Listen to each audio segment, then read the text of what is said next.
Hello, and welcome to the Modern Romantic Podcast, where we celebrate and inspire romanticism through passionate people doing incredible things. Hi, I'm extolling the virtues of going outside and looking at the beautiful sky every now and then, Trey. And and I'm joined by somebody who loves to frolic through a field of sunflowers specifically, Emily. Hi, Emily. That's very accurate. Many times they're taller than me, and that's okay. How have you been, Emily? I'm looking forward to spring. That's where I'm at. That is my current status. Spring must come right now. Yes. I can tell you down here in the Carolinas, spring has definitely come in the form of pollen, because everything is Mm, yellow. But it means that good things are on the way. yes, yes. Soon there will be uh, garden tomatoes and Yes. figs, because you can grow figs down there. Hmm. Lots of things like that. I miss that, Yeah. A good ripe fig. especially if it's first thing in the morning, right off the tree. It has a little bit of Yes. that brown sugar flavor in it. So good. Oh my God, that's so good. That is okay. Now I'm hungry. Thank you. You're welcome. I'm here for you.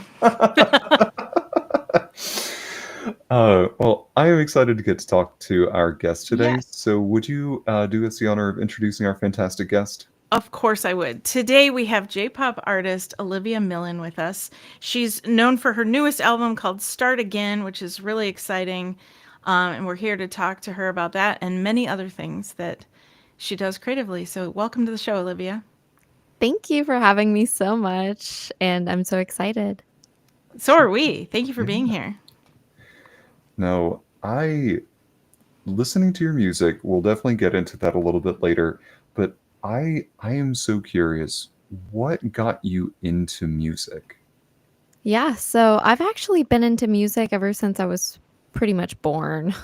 um, I've been an avid choir singer since the age of like 3. So originally it was I'm Greek. I've been raised in a Greek Orthodox church, and it was my nuna who basically decided to I guess inspire me to put me up into the choir, and ever since then I loved it. And um at the time I was the only younger kid in the choir, so it was sort of like a little solo for me ish. I would have my own songs that they would have me sing for church, Hmm. and I always loved that. And I figured out that as I begin to sing more, that I liked that a lot more than group singing. um, but I was for a while interested in the group dynamic, but I overall just decided to go solo. But ever since I was like 3, I'd say I've been in touch with music. That's awesome. I love that it's a family member that's like giving you that intro into choir. I'm sorry she decided that you were there, but it sounds like it was an overall a good decision. Yeah, it was a good decision for sure. I mean, it's the sort of choir that like you usually have to audition for. Mhm. So it's not really like they just let anyone in sort of thing, but it was I mean, I did have to audition. But it was overall her influence that did influence me to end up going there. She must have seen something in you that went, okay, this is going to be a good fit. So, or at least I good. hope so. Well, I was also born with perfect pitch, and my mom did convey that, so that may have helped just a little bit. Like, How dare no, you? no Honestly, pitch work to be done here.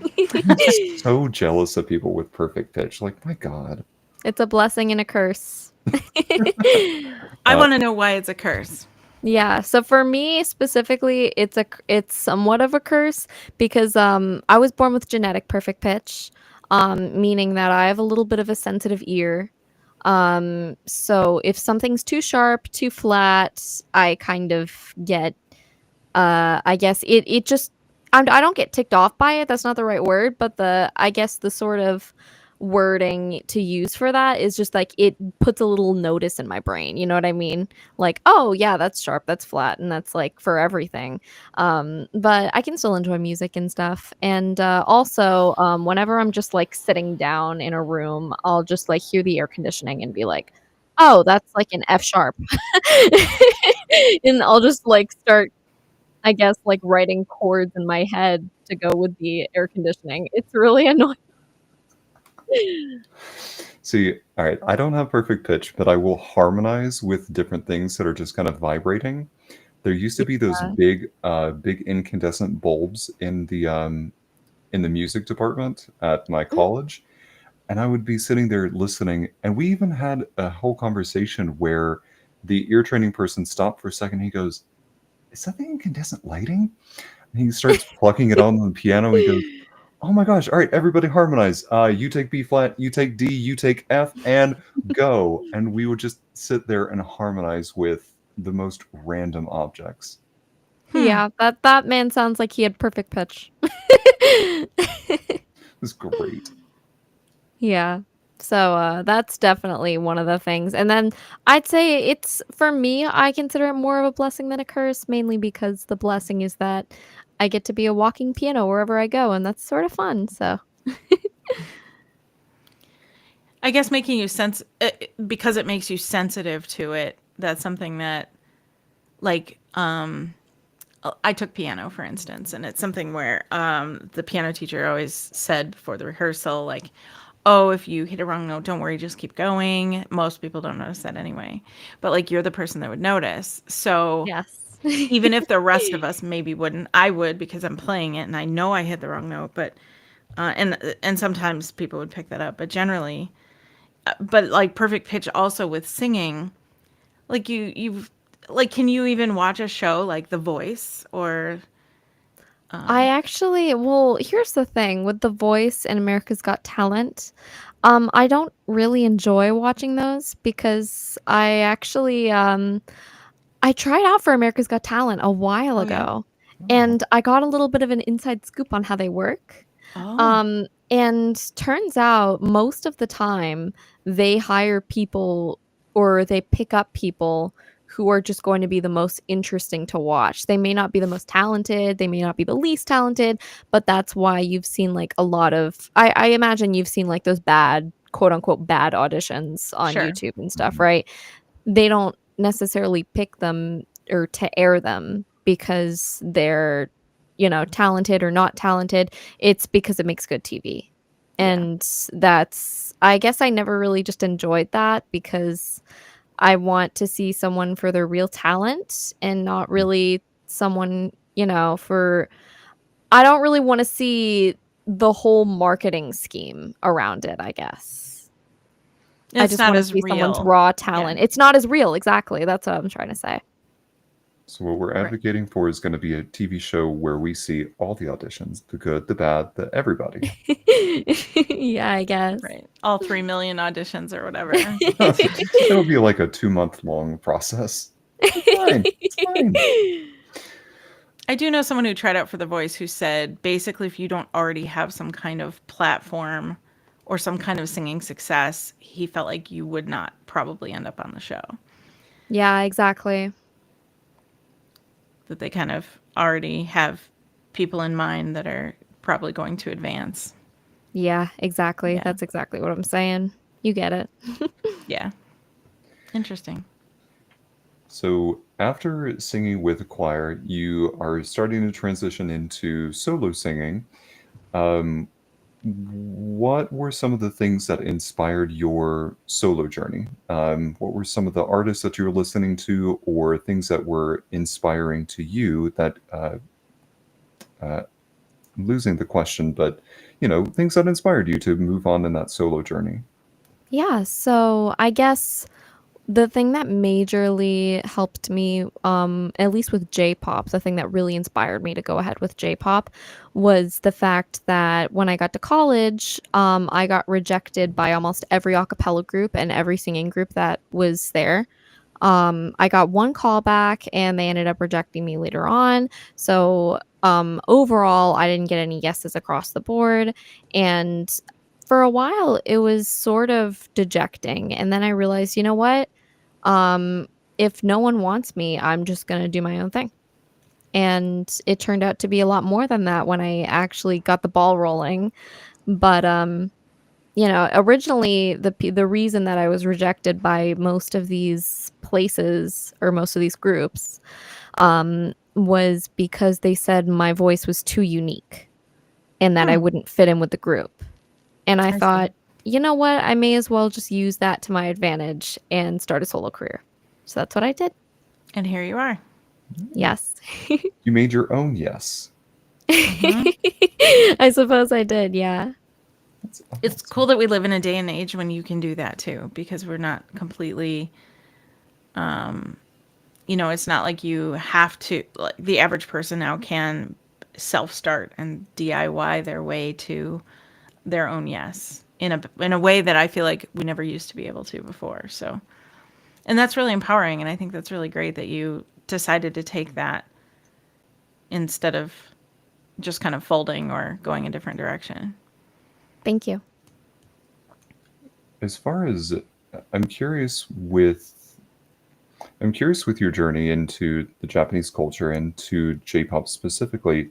Um, like, are you simultaneously doing music lessons, or are you mostly like self-taught in that department? I'm curious about what your extra music training is like. Yeah, so I've actually been classically trained with the vocals since about the age of, 8 or 10. Mhm. I did private lessons with classical, pop, Broadway, a little bit of opera. Mhm. Um, Not that much of it. I can't say I'm a I'm a opera expert or anything like that. But when it comes to classical and Broadway and pop, I'd say those three are my top strong suits. Oh, and a little bit of rock too. And then as far as dance goes, because I do dance in my shows as well, I do take lessons currently for that. I used to take ballet when I was very young, up till like the age of 10, and I got on point. And then as soon as I got on point, I quit because they were asking me to do like 4 hours a day every day, which was ridiculous for me. I mean, of course, there are people who love that route, and it just wasn't for me. I wanted to do more with music because I just kind of knew my entire life that I really loved music and I wanted to do more with that rather than dance. But I now that I'm in J-pop, I do realize that there is a very large dance aspect of it. So I do have to, or I do get to practice lots of dance and more along the upbeat hip hop, sort of K-pop sort of type of vibe, I guess. And I'm curious about that because I didn't realize that there was like a specific style of dance associated with that. Can you tell us a little bit more about like the dance aspect that's involved? Yeah, so actually there's not exactly it depends because I'm sort of in my own genre over here, which is it's interesting because originally I was with my first single that I released, it was very, very idol culture. Japanese idol culture, which is extremely, singing, dancing. Um, and are you guys familiar with idol culture at all? A little I'm bit, not. not to an extreme degree. Gotcha. So basically it's very like cutesy, very, I guess, young Okay. in both vocal wise, dance wise, and by young I mean like youthful, not Yeah. necessarily like simple because the dances can be very, very difficult. But it's the whole style of idol culture is very cutesy, very young like, very youthful, very happy, you know? Yeah. But I was originally in that for my first sort of two singles. And then I realized, I'm more interested in going the artist route, which is, I guess, more mature, a little bit more mature, a little bit more focused on just the artist themselves rather than idols are usually in a group. Mm. So I wasn't thrilled with that, and I really wanted to go solo. Mhm. So that was another reason I decided to go more into the artist route. Um, and I just figured out it just wasn't for me at the time. You know, I figured I sort of evolved through that phase of my life and I didn't really want to do it anymore.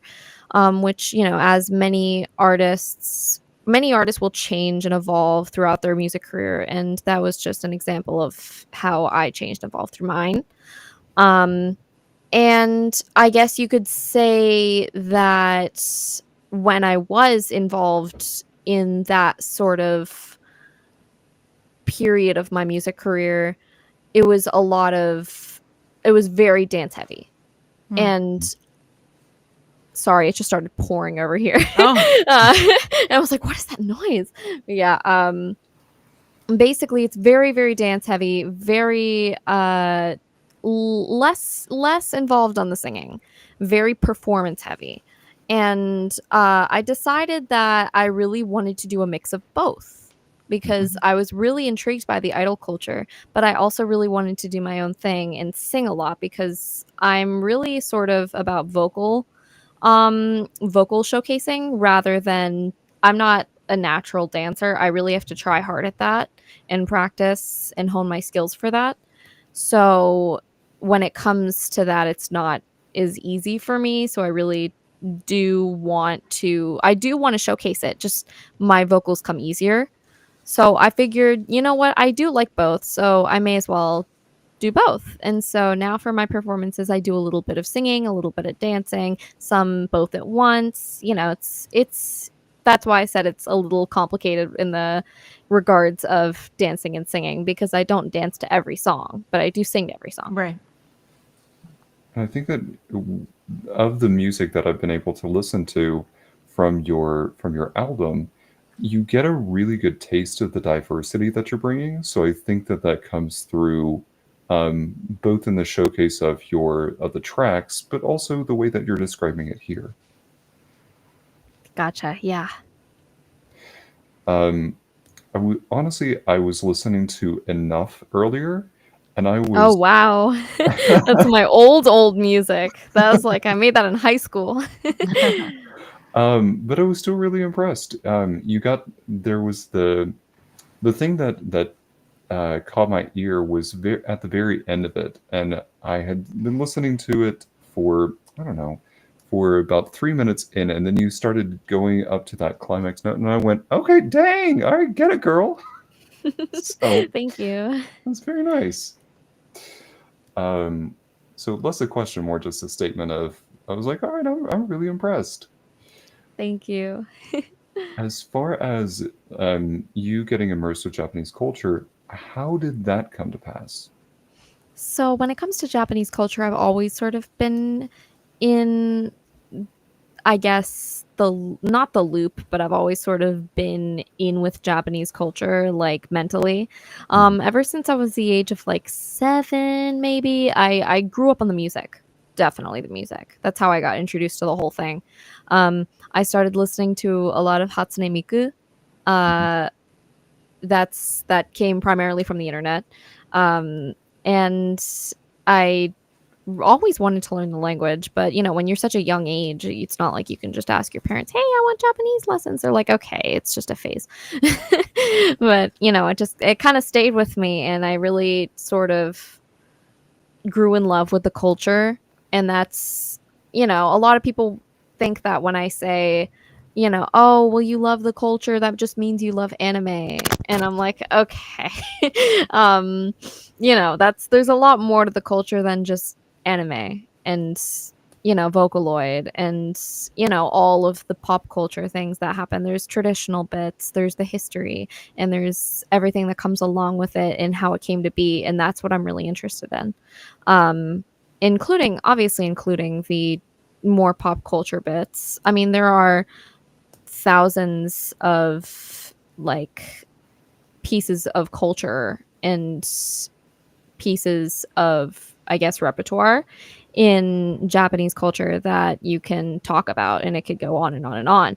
But I am not fully versed in anything when it comes to Japanese culture, much less is everyone in the world, right? I mean, it's pretty hard to be well versed when it comes to that. But I'd say I consider myself sort of an expert, considering I am a Japanese major, and I did start learning the language in high school. So when it comes to speaking, I would consider myself conversational. I wouldn't consider myself fluent yet because there's just, especially when it comes to vocabulary and kanji, there's so much of it.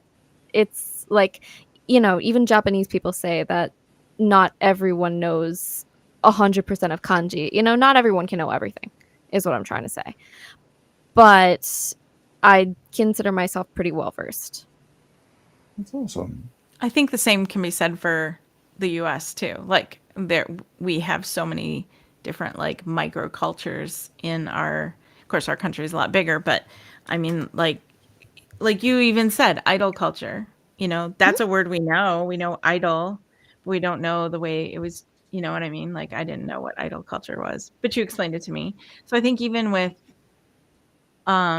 English, we don't always know all of it, even though we're Yeah. raised here and we speak it all the time every day. We're speaking right now. There are Yeah. definitely things that and it changes with slang and with new words we create. So Exactly. And it gets to that point where it's like, when will anybody know everything? And the answer is never. never. We're just along for the ride. Exactly. So, as far as like combining, because your music combines both Japanese and English into those songs, when those songs are being written, how do you decide what gets put into Japanese and what gets said in English? I get that a lot. And actually, it really depends on the rhyming, actually. Okay. Because sometimes I'll rhyme me with Japanese words that end in E, Mhm. or I can stretch out an extra, because how the syllables in Japanese work is quite unique. Um, the alphabet is primarily formed of katakana and hiragana. That's excluding kanji, because kanji is a whole nother can of worms. But hiragana and katakana are the two alphabets used, and each word, nothing ends on a consonant unless it's N. Oh, So everything ends on a vowel. So those vowels can be E, A, E, O, U, like okay. the vowels in English. Yes. But those make it interesting to rhyme with, because it provides a really great variety when it comes to those vowels. When it comes to vowels, like if I'm doing ing and stuff like that, it makes it harder to rhyme with that in Japanese. But when I'm doing stuff like a diphthong, that makes it really easy to rhyme with Japanese. So that's sort of where I get the idea of including Japanese in to that particular line. Also, it usually has to flow with the story. And because each of my songs usually has like a general theme or a story, um, and it usually has to flow. And I'd want my ideal vision for my music is for both Japanese people and American people, or any English speaking people, or actually just anyone in general. But my ideal audience would be people who speak both, because then they could understand the whole thing. But even if you didn't understand one or the other, I try to make it so that you can understand the whole song. Yeah, like through context. Um, Exactly. but I mean, you also have people that know every single lyric of a BTS song or every single lyric of Blackpink. So it's not like people could not learn those and then understand it completely. Uh, Exactly. And that actually like really fills my heart when people learn the lyrics in a different language, because then it really sort of, I guess it just introduces someone's eyes into a different culture, and it really makes me happy when someone does that. That's interesting that you brought up the rhyming thing. I really like that you do that, and it's something that I've noticed that I don't know about music as much as either one of you, for that matter, because you're both music people. But I've when you listen to like a television show or something that or a movie even that's maybe not in English, or the singing portion of it isn't in English, and you have a song that you're listening to where it sounds like they're not rhyming. I've often wondered, is it that I'm not picking up on the rhyme, or is it that some songs in other languages simply don't rhyme? And I'm wondering, Hmm. like, maybe you can only speak to Japanese, but I've often wondered about this phenomenon and if it's just me that thinks this, or like, what is this? I usually pick up on the rhymes, but I think that's because I'm a songwriter. Okay. Otherwise, I don't know how I would feel, so I can't really answer that question to its fullest extent. Like Trey in opera, do they not like, of course, opera doesn't always rhyme anyway, does it? Not all the time it can, but I mean, same thing with musical theater. Not everything is written in nice little like couplets or even a nice stanza of things. So I think it's whatever the writer's vision is or the Okay. composer's vision is. If he wants it to rhyme, it can rhyme. If he doesn't, it doesn't. Especially when it comes to opera and Broadway, sort of those sort of genres are definitely more story oriented. So Yeah. it doesn't really matter if those sort of rhyme. I thought you were talking about originally like mainly songs with other languages. Well, I Um, was. That just came up Gotcha. too. I was, yeah. I can't give any like examples right now because I don't know the names of them. I'll just be like, I wonder if are we the only language that tries to rhyme? Gotcha. Yeah, I definitely do say that Japanese does rhyme. Okay. So, yeah. That makes me happy. I don't know why, but it does. Next week, Emily will come back and be like, "I was listening to a Norwegian, I don't know, Right. true crime podcast, and they were rhyming a song." I'm gonna go listen to like Viking music and find out if they're rhyming over there.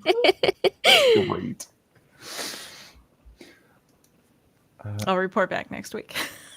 The truth, the truth found said, "I think Trey and Olivia should sing together. I think the mix of styles and voices would be super unique and cool." Oh well, thank you, Truth Found. Thank you. Um, my people will call your people. Well, I was gonna say and go. And go. Sadly, no. there's like delay. Yeah. No, we won't pressure that at all. We've had enough of that on this show. Yes, we have. Um, so curious because you are a music person. Do you get into karaoke? And if so, what song at karaoke do you throw down at? Oof, that's a hard question. I am into karaoke. You know, I'm a huge fan of Lady Gaga, actually. Lady Gaga is one of my biggest inspirations, and Mm. I say this like in every interview because it's so true, and I always have to bring her up because she's amazing. Um, I love her music, and whenever it comes to karaoke, I usually sing one of her songs. If I had to put one on blast right now, probably Poker Face. I was gonna say that's a good Oh, that's a yes. good karaoke song. She's got a few that are Yeah. really good karaoke songs. Yeah. It's awesome. Have you ever sang Lady Gaga, Trey? Not in public, but definitely definitely when I'm getting ready in the morning.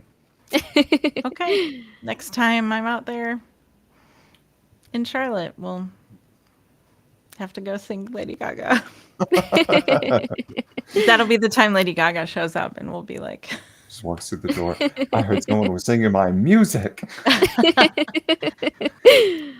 as long Um, as someone's recording it all, it's fine. yeah, recording or it didn't happen. Exactly. With your songs in particular, you said that there's normally a story that's behind it. Are the stories are they inspired by real life? Are they stories of just like, I don't know, some like imagination? What are those stories, and how does those come to fruition? Most of the stories that I write are actually inspired by my experiences. However, some of them, especially with my new album coming up, which I will give you a little hint as to what it is about. It's about AI. Hmm. And Okay. I'm not going to go any further because I do want to keep it a bit of a surprise. I love surprising my fans. Um, and with that, it's definitely harder to write from experience. That required a lot of imagination, and the album is mostly done, so it's on its way. But with Start Again, the album Start Again, that Mhm. was all my experiences. I was gonna say, "Start Again" was such a great title. I feel like that's something that I want to do in my life over and over again. Just want to redo. Just start again. Well, technically it's less of a literal meaning and more of a figurative meaning.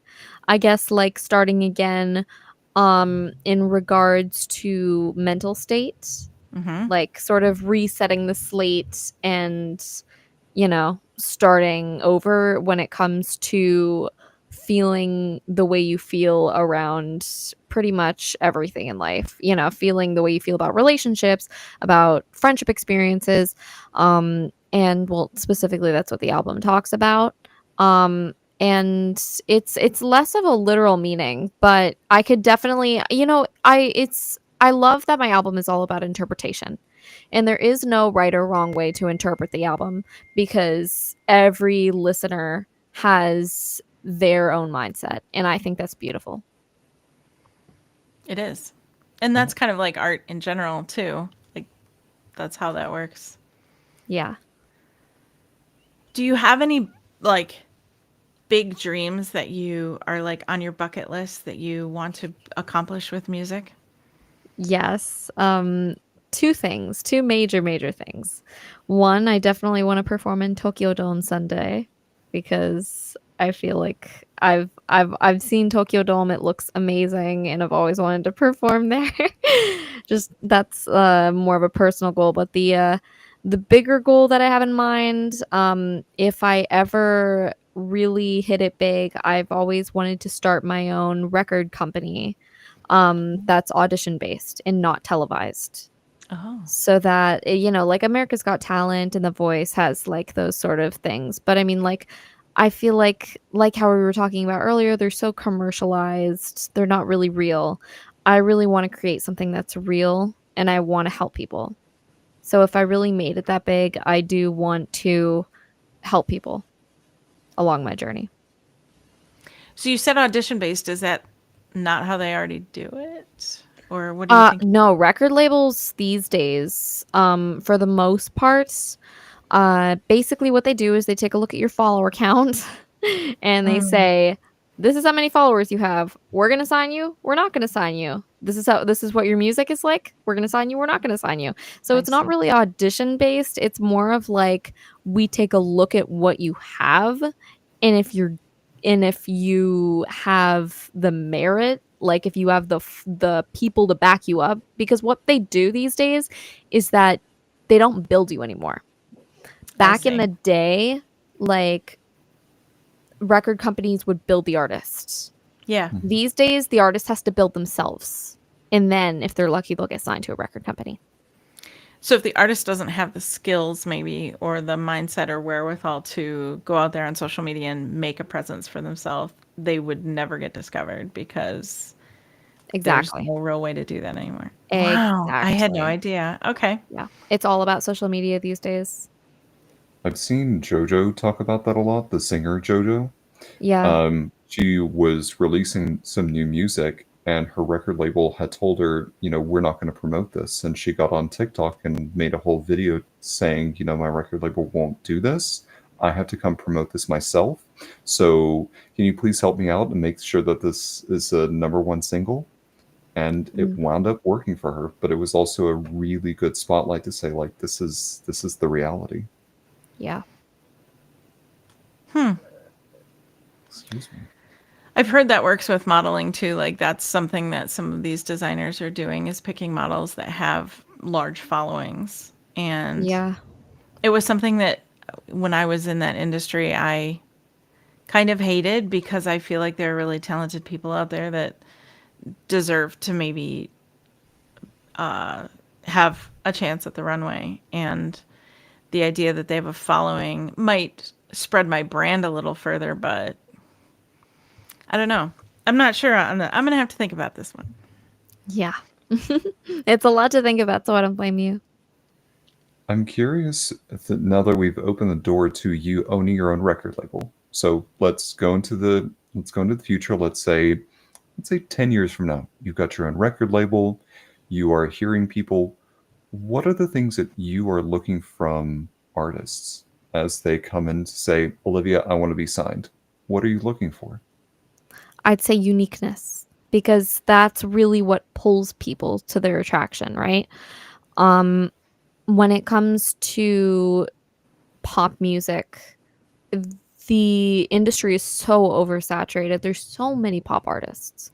I mean, there's millions, and people put their stuff on Spotify all the time. What makes that person different from everybody else is what I would see and what I would look for. Good answer. Yeah. And I love that follower count was not in that response. Yes. That's a really good answer. I'm going to ask to kind of drill in a little bit to uniqueness. And what are some of those identifiers of something that is unique? I'd say definitely the sound of someone's voice, their style, both their outward appearance and their music. Because when it comes to someone's musical style, what they write about, how they write about it, that really makes a huge difference in my opinion. So like for example, if you want to know I'd say maybe someone writes about a love story, right? I'd say maybe a unique take of it would be writing from the opposite person's perspective. And saying well, maybe playing devil's advocate in writing a song about that, not giving all you future songwriters ideas out there. I do like that perspective, and that makes sense. So flipping the script a little bit to you are presenting yourself to a future listener. What are the things that you would say about your music that makes you unique? So one thing is I definitely did mention earlier that I'd say my style is a mix of both idol and artist style. With the dancing and the sort of outward appearance wise, like the cutesy aesthetic, and then the Western sounding backing tracks and harmonies. But I would say that also I've been, as I told you earlier, I have been told that my voice is unique, and I have had vocal coaches that sort of try to quote unquote normalize my voice. And for that reason, I chose to do the opposite. Because why would I want to be normal and stick in when I can do my own thing and be myself? You know what I mean? I don't understand. I'm actually writing a song about that. That's going to be on my new album. But when it comes to uniqueness, it's a lot more than just, I love your comment, Archer. Yes, be normal. Why be normal? I love that. Yes, why be normal? But when it comes to uniqueness, it's a spectrum. It's not just, oh, this person is weird. Usually the word weird is a compliment, in my opinion. Because like Archer says, why be normal? Right. But when growing up, I got heavily bullied, and I was always a weird kid. But now that I'm looking back on it, I sort of see it as a compliment, because that means that I'm special and I have my own quirks about me. When you're normal, you just sort of blend in and everybody's the same. Why would you want that? You know what I mean? But also, like, I understand that there are both cultures, like Japanese culture, and many communities who consider that being collective and, I guess, homogeneous in terms of not sticking out. Um, and I still do respect that. I also agree that while you can both be that, you can also stick out in your own ways. Well, Lady Gaga isn't Lady Gaga because she blended in. Exactly. That's what I'm trying to say. Yeah. And you know, something else you said reminded me of Lindsay Sterling and Piers Morgan. Do you know about this? I Lindsay don't think I Sterling was do. on, it wasn't American Idol. What was Piers Morgan on? X Factor or something? I don't remember X the show. Factor. Yeah. So Lindsay Sterling goes, she's a violinist and she goes on and her thing is she dances while she plays. And he Mm. roasted her on the show, like some really brutal words about how she should not be dancing while she's playing the violin because it created too many mistakes. And her performance was not perfect. However, this is a girl who already knew that she could do it. She just didn't do it well on stage that night. So she basically said, you know, respectfully, I think you're wrong. And then she went on to create her own. She's done multiple like I don't know, a dozen albums now or something. She's toured. She has been back on American Idol or X Factor or whatever it was to perform as a guest. Piers Morgan apologized to her publicly. Like all of these things came full circle because she went on her own and she made it herself anyway. And she continues to dance and play the violin after being told on a show in front of everyone, literally, because this is on international television, that she shouldn't be doing such a thing. And so I think you're absolutely right. And that's the way to do it. Why be normal? Yeah. we seem to be circling around that statement. Yeah. Why be normal? Why be normal? Because no one else was dancing around with a violin, but here she is. She made it work. Yeah. You know who I'm talking about, right, Trey? Yes, I love Lindsay Sterling. Oh, okay. Trey. Sorry. Neither one of you. Yeah, sorry. No, I have no idea who you're talking. Yes, of course I know who you're talking about. I remember when she came to Winthrop University and tickets were like $20, and I, for some reason, didn't go. Oh no. It was back when she was like really brand opportunity. new. Mm-hmm. I did get on Pentatonics when the tickets were $22 though. It was like their first tour. Wow, lucky. Yeah, that was really cool because it was like this venue. It was at the Fillmore in Charlotte, and they don't have chairs. It's all standing, and you have these railings that like designate like which level you're in, like how far back row wise you would be standing, but you're all standing, and nobody paid attention to that. So we're like front row. Because what are you gonna do? They're like, this isn't your seat. Like there are no seats. Exactly right. Everyone just sort of crowded closer and closer and closer, and yeah, it was a great show. I remember doing that for I remember doing that for Neon Trees. I got tickets, I don't know, for like $20, I think. Nice. And then they were like, do you want to stand here or do you want to go upstairs? I said, there's an upstairs. They go, yeah, do you want to sit in this big like leather seat upstairs? Yes, I would love to. Have drinks delivered to my chair. Yes. Okay, anyway, great experience. With JPop, I'm going to admit that I am not exactly super knowledgeable about it as like a general genre of music. So for me and for some of our audience members, can you describe like harmonically when they go to listen to your music or JPop in general, what are some of the characteristics that they can expect to hear? Well, my music is slightly different than traditional J-pop. I'd say traditional J-pop includes lots of rock style backing tracks. So guitar, electric guitar, upbeat drums, sort of. Have you ever heard an anime opening? I'm sure you have. Oh yeah. I guess that's the sort of vibe that I'm talking about. Okay. But when it comes to my music, I'd say my music is a little more Western when it comes to the backing tracks and the harmonies, because in traditional J-pop there isn't a lot of harmony. Um, they rely heavily on the singular lead voice, which is also a beautiful choice, but personally, I like my harmonies. um, so I put a lot of those in there and I make them very loud because whenever I'm in the car, I love to like I don't when you like sing along to your favorite song and stuff, I don't just sing along with the melody. I harmonize to songs. So I love to one of the things I do with perfect pitch is I like to find the harmony that isn't there and harmonize with it. So it's more fun when there's more harmonies for me. But That sounds like a challenge. exactly. But it's fun for me. Yeah. But I'm sure it is for a lot of other people as well. I've met a couple people who also do that.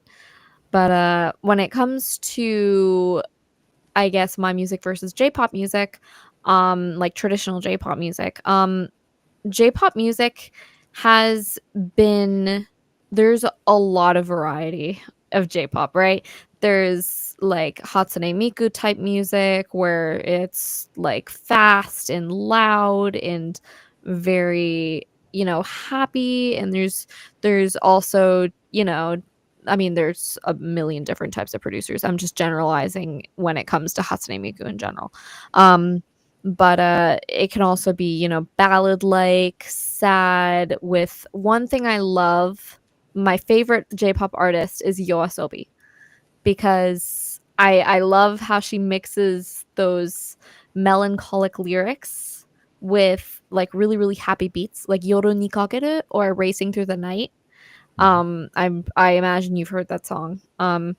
It's about, a person dealing with severe mental health issues, but it sounds so happy and so joyous for just when you're not understanding anything that's happening, when you don't really delve into the lyrics. And when I didn't know Japanese, I would always think like, oh, this must be such a happy song. I would listen to this like after a good day. And then when I learned Japanese, I would listen to the lyrics and work on translating them with my teacher at the time. And I remember I had this moment of like, whoa, that's deep. So there's the J-pop. There's a lot of variety in J-pop. I can't describe a single, I can't describe J-pop in a single word or in a single sentence even, because there's just so much variety. Mm-hmm. I think that's a really great answer. So they can expect to hear a lot of different things. Yes. Good. I think some good homework from this episode would be to go and experience some of those different genres of J-pop and see what's out there and see if something clicks with you. Not that lately I've been getting into giving homework to the audience, which sounds really boring and terrible. But so far, I think it's all been fun. It's the fun kind. It's the fun kind. You get new experiences from it. Exactly. I think so, yeah. That's the- the Sounds point like a of fun this. idea. The 10-page paper we also require once you go do this homework, that's also on us. You can submit it by emailing it to Trey is now your professor at the modern. I'm just kidding. That email doesn't exist. Don't send it there. It won't go anywhere. When you get feedback from your fans and audience, what is some of the feedback you love to hear? I love to hear that I'm making an impact, that I'm inspiring people. It's one thing. I mean, obviously, I love to hear like, "Oh, your music's so good. I love your music." But it's another thing to hear like, "Oh, I listen to your music after a hard day and it makes me feel better." When it comes to helping people, that's a huge thing with me. That's a good answer. A really good answer. And when you not saying that I don't enjoy all types of feedback. I do. of course. Yeah. And then, go ahead. Trey. No, you go ahead. You're going. No, really, go ahead. No. I was I was going to ask a question about advice, so you should go ahead. Okay. So on the flip side of that feedback, when you are faced with feedback that you're not necessarily expecting, or that may not be what you wanted to hear, how do you overcome that, and what do you do with that feedback? To be honest, I kind of find it funny. There was this one comment on my Instagram post that are like, "Is this a girl or a guy?" And then they were like, I guarantee you all this is a guy." And I'm like, that reminds me of those Lady Gaga interviews where she would be like, she would answer those she would answer in such funny ways to those questions. I won't mention them here because for reasons that, if you want to go see her interviews, you can go watch them. But um I always just find them funny. There was one that I saw in my music video for Be With Me that was like, yes, went at a father's mansion with this one. because because my parents helped me finance with my music career. Sure. And I just found that they put it like in all caps with a little shouting emoji. And I found that kind of funny. I honestly just see this from their perspective, and I honestly just find it hilarious. That's probably a good angle, because otherwise some of those things could drive you crazy, and it shouldn't. Fair. It doesn't I mean, have to. I did grow up being bullied, so I do know how to deal with sort of insults and stuff like that. Well, it sounds like treating them as humor sounds like a pretty solid way to go. Yeah. Yeah. And And it's more enjoyable for you too. It's more enjoyable for you as the artist. Trust me. and we all know that one more comment helps the algorithm, so it all helps you in the end, right? Exactly. So my question was, when you have somebody who is interested in getting involved in music, or even whether it's in your genre or not, what is some advice you would give them? I would say if you really think even if the feedback you have isn't all positive, but if you have a dream and the talent to back it up, there's nothing stopping you. In my opinion. I think that if someone really wants to make it, then nothing should stop them. But also be aware that there are a lot of tough obstacles in this industry, and educate yourself on them before going head over heels into this industry, because you can be broken. I've been let down more than enough times from people in the industry, results from the industry, lots of things. And I think someone really has to have the wherewithal and the judgment and the determination to make it through that. But if you can make it through all of that, then there should be nothing stopping you. That's really solid advice. Like, It is. very well said. Thank you. Olivia, my last question here before we wrap up is a question I'd like to ask every single guest, and that is, you are having lunch with somebody, and they can be alive or dead. Who is sitting on the other side of that table from you? Oof. That's such a hard question. Honestly, I'd probably say my parents, Aw, because they have backed me through everything. And if I had to choose, I would probably choose them. that's a great answer. Very nice. Yeah. Very nice. Olivia, I love your perspective. The advice that you gave about educating yourself, I think educating yourself about the music industry comes from a very personal place, but it also speaks to how grounded you are in this industry. And I really appreciate your perspective on this. And the fact that you're bringing something unique to Western audiences that they may not necessarily have experienced. So I really have enjoyed your time with us here on the show tonight. Thank you. I've enjoyed being here. Thank you so much for having me. Absolutely. I want to make sure that our listening audience can also stay in touch with you and your music Mhm. career. Your Instagram, I want to give you a shout out for that. That is Olivia A. Millin with an extra N at the end. Is that correct? Yes. Okay. You also have a website. We've got that as oliviamillin.com. I'm Yeah. sorry to everyone in the chat. I totally messed up spelling that. It's oliviamillin.com. There we go. I fixed it. Awesome. Thank I'm you. so sorry. And then you said that you have a second album coming out. Do you know Yeah. about when that will be released? A few months at least. Okay. Got to get it all recorded. We won't press you too much about it. But in all seriousness, please go follow Olivia. I think one of my favorite songs is Enough or Success, to be honest. Those are two of my favorites from this album, but please go check out the rest of her album. It is really, really catchy.